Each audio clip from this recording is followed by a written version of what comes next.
Si tu m'as donné ta vie, je te donne la mienne. Dans le froid de la nuit, mon cœur t'appartient. Et quand la tristesse arrive, je sais tu es là, toujours près de moi. Bon vendredi, bienvenue à votre émission La Victoire de l'amour. Comme on le fait à toutes les semaines, on rejoint notre ami et le psychologue Pierre Faubert.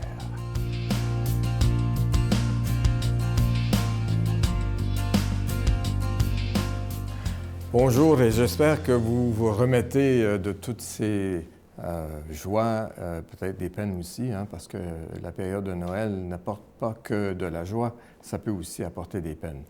Mais à travers tout ça, nous entrons maintenant dans une autre période, une période d'espérance, une période d'espoir, une période où nous allons voir les origines de ce que nous venons finalement de fêter.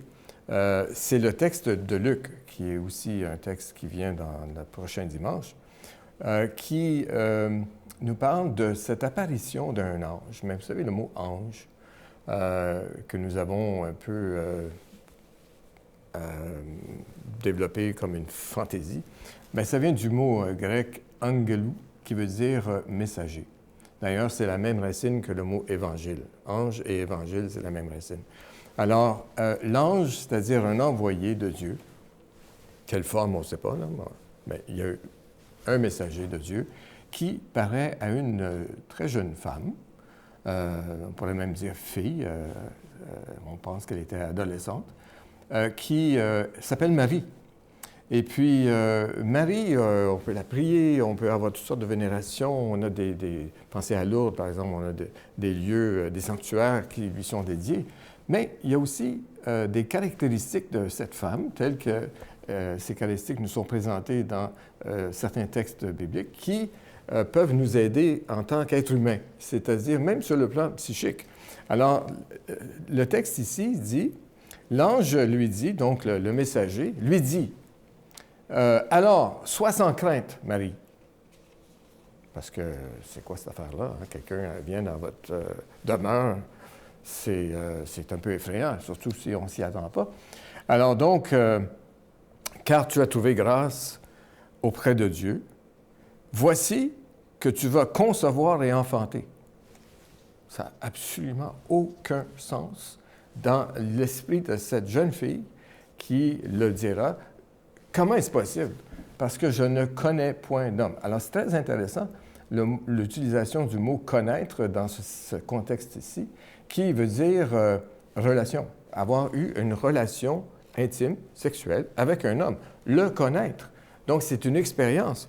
Mais moi, ce que je trouve ici, c'est l'attitude de Marie devant cette étrange visite et ces mots qui sont totalement invraisemblables, surtout lorsqu'on considère la réalité dans laquelle cette fille se trouve. Eh bien, nous aussi, on se retrouve dans des situations. Quels sont les messagers? Quels sont les anges? On les appelle des anges parfois. Il y a des gens qui nous croisent dans nos vies à des moments importants qu'on appelle kairos, et ils ont quelque chose à nous dire. Peu importe leur statut, ils ont quelque chose à nous dire, à nos cœurs, à nos âmes, quelque chose qui va nous sortir, quelque chose qui va faire que nous allons enfanter quelque chose qui va nous dépasser, transcender, qui sera nourriture pour nous et pour les autres. Notre Père qui es aux cieux, que ton nom soit sanctifié, que ton règne vienne, que ta volonté soit faite sur la terre comme au ciel. Donne-nous aujourd'hui notre pain de ce jour. Pardonne-nous nos offenses comme nous pardonnons à ceux qui nous ont offensés. Ne nous laisse pas entrer en tentation, mais délivre-nous du mal, car c'est à toi qu'appartient le règne, la puissance et la gloire pour les siècles des siècles. Amen. La Victoire de l'amour vous invite à sa retraite spirituelle les 18, 19 et 20 mai 2018 sous le thème « Les secrets du bonheur ». Nous avons le privilège d'accueillir directement de Paris le Père Michel Marie qui animera cette retraite.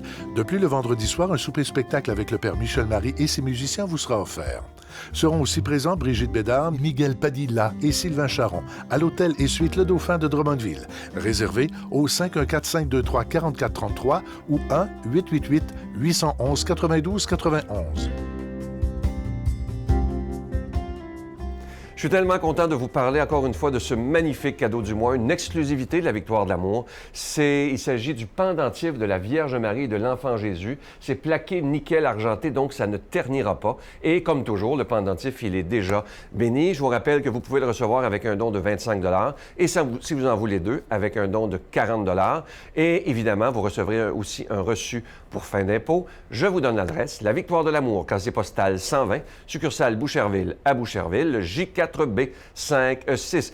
Je vous la redonne. La Victoire de l'amour, casier postal 120, succursale Boucherville à Boucherville, le J4B 56. Également par téléphone, par carte de crédit. Nos bureaux seront ouverts dès mardi, le 26 décembre, dans le 514-523-4433, 514-523-4433 ou sans frais, le 1-888-811-9291. 1-888-811-9291 et aussi sur notre site Internet, le www.lavictoiredelamour.org. Je vous rappelle ce magnifique cadeau du mois. C'est fabriqué au Québec par des artisans absolument extraordinaire. Il s'agit du pendentif de la Vierge Marie et de l'Enfant Jésus, plaqué nickel argenté, donc qui ne ternira pas. Et ce pendentif, il est déjà béni. Merci de tout cœur de votre offrande spéciale de Noël, parce qu'avec votre don, ça nous permet de continuer depuis plus de 22 ans à annoncer la parole de Dieu sur, entre autres, le réseau TVA et partout dans le monde grâce à Internet, Facebook, YouTube. Alors, merci de tout cœur de répondre à cette demande de Jésus qui disait « Allez de par toutes les nations, annoncer la bonne nouvelle. » Merci de tout cœur.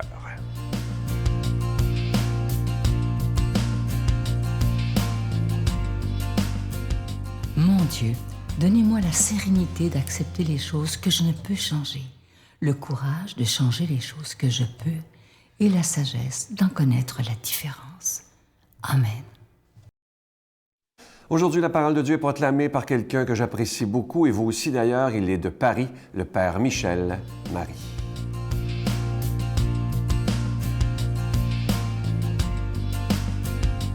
Chers amis, je vous retrouve encore avec joie aujourd'hui dans ce café de Paris où maintenant nous sommes habitués à nous rendre, et nous avons aujourd'hui un très bel évangile selon saint Luc.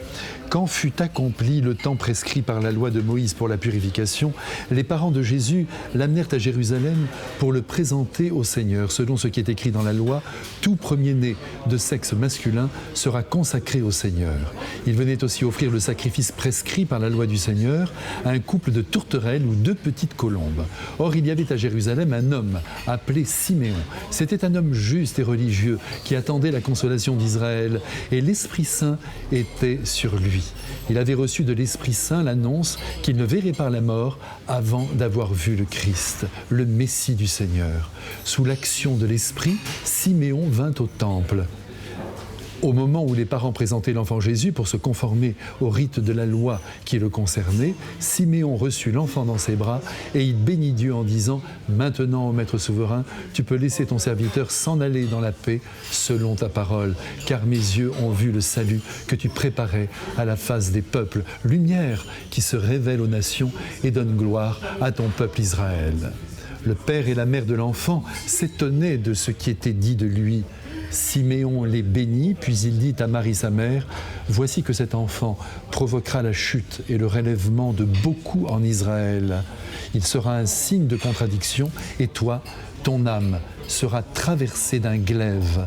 Ainsi seront dévoilées les pensées qui viennent du cœur d'un grand nombre. » Chers amis, bonjour, c'est encore moi. Et c'est toujours un grand bonheur de vous retrouver, d'autant plus qu'aujourd'hui, nous sommes encore invités à une belle fête de famille. Même si nous n'habitons pas Jérusalem, nous y sommes déjà, alors que viennent d'arriver à l'instant Joseph et Marie avec leur tout petit enfant Jésus. Oh mon Dieu, comme il est beau notre Dieu! Tous les trois ont quitté l'étape de Bethléem pour accomplir ce qui est prévu par la loi, à savoir offrir à Dieu notre Père leur enfant. Et quel enfant! Premier-né et dernier-né de leur famille. En offrande, ils apportent avec eux 2 petites tourterelles qui seront sacrifiées sur l'autel du Seigneur. Pauvres petites bêtes, rite grâce au Christ, aujourd'hui aboli. Il fait soleil, nous sommes assis sur un banc de pierre dans le parvis des gentils et nous observons la scène évangélique sans rien en perdre. Alors qu'ils s'apprêtent à pénétrer dans le temple, Joseph et Marie sont arrêtés par un vieillard à la barbe blanche. Laissez-moi l'imaginer ainsi. Et voilà qu'il se jette à leur cou en laissant son regard se perdre dans celui de l'enfant.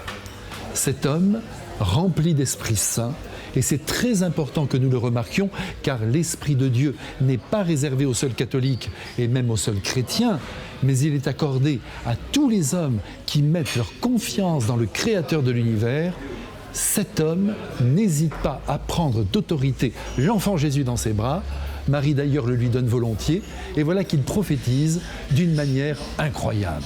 D'abord, il révèle au jeune couple qu'il savait de source sûre qu'il ne mourrait pas sans avoir vu de ses yeux celui qui venait apporter non seulement à Israël, mais au monde entier le salut. Autrement dit, la vie avec Dieu, la vie à plein bord, la vie éternelle. Puis, en rendant l'enfant à sa mère, sans doute après l'avoir embrassé, il va continuer d'annoncer l'avenir en révélant que ce petit Jésus, devenu grand, provoquera en Israël et dans les cœurs un véritable séisme, car la nation va se diviser à son sujet. Et en effet, nous ne savons que trop les résistances que Jésus va rencontrer, les attaques répétées qu'il va subir, les pièges qui lui seront tendus, notamment de la part du pouvoir religieux, qui, sous les boursouflures de son ego, conduira notre Jésus à la mort.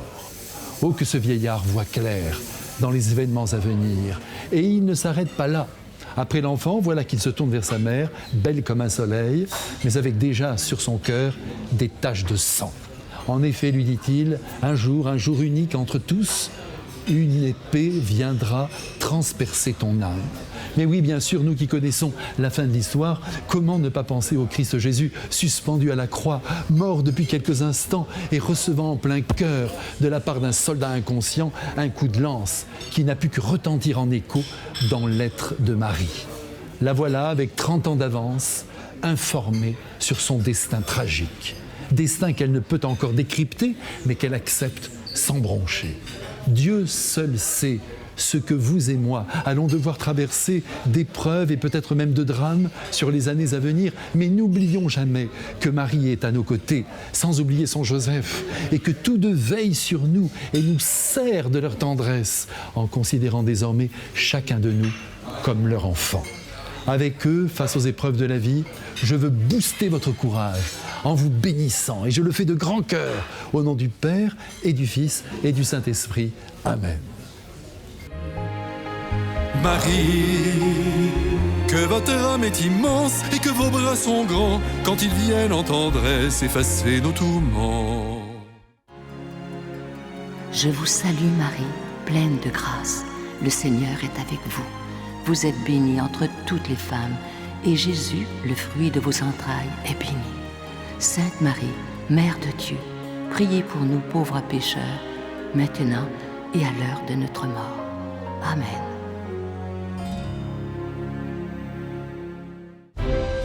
La Victoire de l'amour vous invite à son pèlerinage annuel en République tchèque et en Pologne, du Petit Jésus de Prague à la ville natale de Saint Jean-Paul II, en compagnie de Brigitte Bédard, l'abbé Donald Thompson et la participation occasionnelle de Sylvain Charon.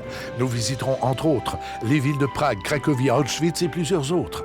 Nous visiterons aussi la maison natale de Saint Jean-Paul II, du 11 au 22 juin 2018. Informations, réservations, voyage intermission, 514-288-6077 ou 1-800-465-3255. Je vous invite vraiment à ne pas manquer l'émission de dimanche. Parlez-en aussi à des jeunes autour de vous. Je reçois avec beaucoup de joie le chanteur Martin Deschamps. Vous allez voir un homme rempli d'espérance et surtout la chanson qu'il nous fait, Croire, ça va bien finir l'année. Et c'est ce que je nous souhaite d'ailleurs, d'être capable de croire pour de vrai en 2018. Ne manquez pas ça, Martin Deschamps, dimanche. Croire, il suffit de croire. Et tout renaît, tout est refait. La vie ne peut rien contre l'espoir. Quand on veut croire, il suffit de croire. tout échanger, recommencer. On a la vie qu'on rêve d'avoir, suffit de croire